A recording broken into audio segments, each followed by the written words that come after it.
Would you like to sew some pillowcases using some of that cool fabric that you see in the fabric store? But you want it to have a professional finish, inside and out, with no loose ends at all? Let me show you the 7 simple steps of the popular burrito method of making a pillowcase with no exposed seams. The first thing is the fabric. You're going to want 3 different fabrics, one for the body, one for this little piece of trim, and one for the cuff. I wanted to point out one tip to make it a lot easier for you when you're picking fabric out in the fabric store to know exactly how it's going to look on your pillowcase.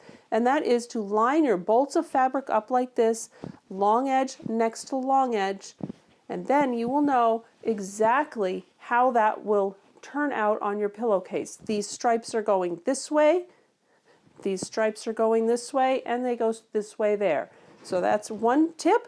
Make sure you line up your bolts long ways, and so you'll know exactly how your pillowcase will turn out. You will cut your pieces for your pillowcase across the width of the fabric from selvage to selvage, and go ahead and just leave those selvages on for now.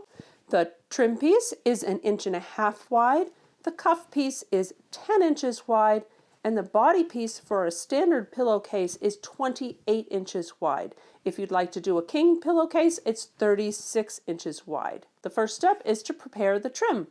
To prepare the trim, we're just going to fold it in half lengthwise with the wrong sides together and the right sides out.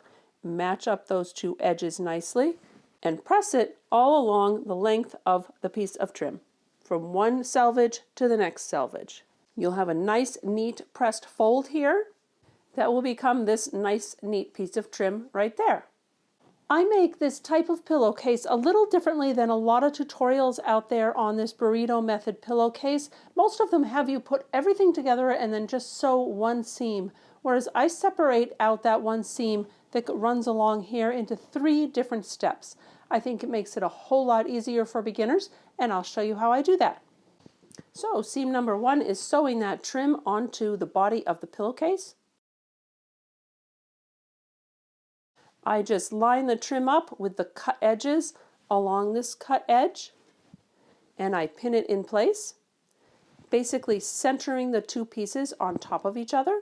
Your fabric is probably not all going to be exactly the same width wide, 40 to 42 inches, so don't worry that these edges don't line up. We will be chopping them off later. Sew that trim on with a 1/4 inch seam. Next step is to sew on the cuff. We're going to put the cuff right on top of the trim, right sides together.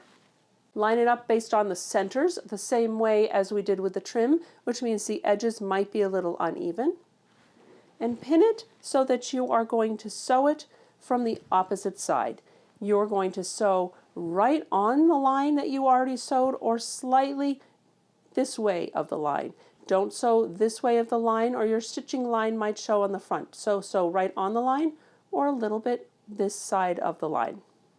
Once you've sewn this seam across, when you open it up, it's going to look like your pillowcase is going to look like, which is kind of cool. So we have this side of the pillowcase done, but now we want to make sure that we have this nice clean seam on the inside of the cuff. And this is where the burrito method comes in. Turn your pillowcase so the cuff is towards you, and then roll or fold your body up into a nice narrow log and fold it back right on top of the middle of the cuff. You want everything in the middle here and this seam up here, and you're going to take the cuff and bring it up over, and you're going to sew it to the seam that you've already created. The same stitching line again. You'll want to stitch from the back of the cuff so you can stitch on the same stitching line or just a little bit in from the stitching line. One very important tip I'll give you so that you have a nice flat cuff, it doesn't have any wrinkles or folds in it, is to make sure you line up both edges of the cuff. This side should not be like this compared to that side. They should line up nicely all the way across and on the other side as well. And then you'll have a nice flat cuff. So we're going to pin this and sew it. Once you've got it sewn together, it does sort of look like a burrito, but you're going to take that burrito and yank out all the insides. You're going to turn the cuff right side out.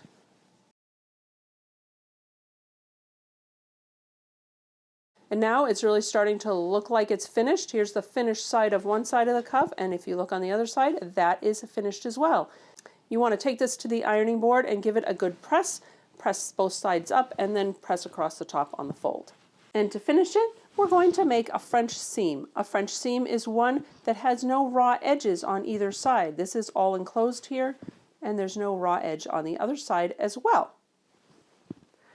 To do that, we have to sew the sides and bottom seams twice. And also to do that, we need to start by folding it in half, wrong sides together. If you've sewn other things before, you might be a little perturbed at this. Usually we sew things right sides together to finish up, but that's because this is not the final seam. This is the second to final seam. As you fold it in half, you're going to want to match up your seam lines here so they look nice when we're done. And generally along here and across the bottom of your pillowcase. The most important thing is to make sure the pillowcase is lying nice and smoothly all across it so that when you're done with the final pillowcase, it also sits nice and smooth. Once you have everything nice and smooth, then pin these edges together. We're going to be sewing down the side and across the bottom now, but you'll notice that these edges are not the same because remember the fabrics are different widths, so these edges might not match. To compensate, we're going to mark a nice straight line as the stitching line down at least the side of the pillowcase. And if your bottom edges don't match up well, you can mark a line there as well. And then sew on that line and turn the corner and sew along the bottom of the pillowcase as well. And then you're going to trim next to that seam about 1/8 of an inch in. Make a very, very small seam allowance. And then flip it inside out, right sides together. You'll want to poke out the corners, of course, on the bottom, and then fold and press this seam so that the edge of that prior seam is right on the edge of the fold. This encloses the seam allowances in here, and we're going to sew another seam right along here so that it encloses those seam allowances. I sew my seam at least 1/4 inch from the edge here, but often even 1/2 an inch in. When you sew it 1/2 an inch in, it just makes dealing with the lump here at the seam a little easier. Once you've sewn that seam, your pillowcase is done. You can turn it right side out. And again, poke the corners. And I like to give it a little press.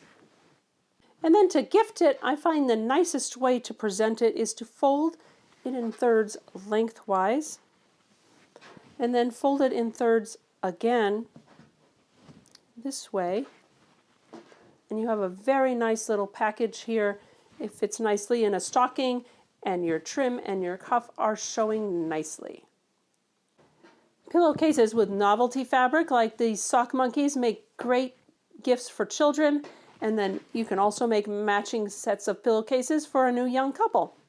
If you're not a brand new sewer, this video is probably perfect for making this pillowcase. If you are a beginner sewer, this pillowcase is a great project. If you'd like a little more information, I have a PDF pattern, a traditional PDF pattern that has 4 pages with complete diagrams to help you walk through doing the pillowcase in your sewing room.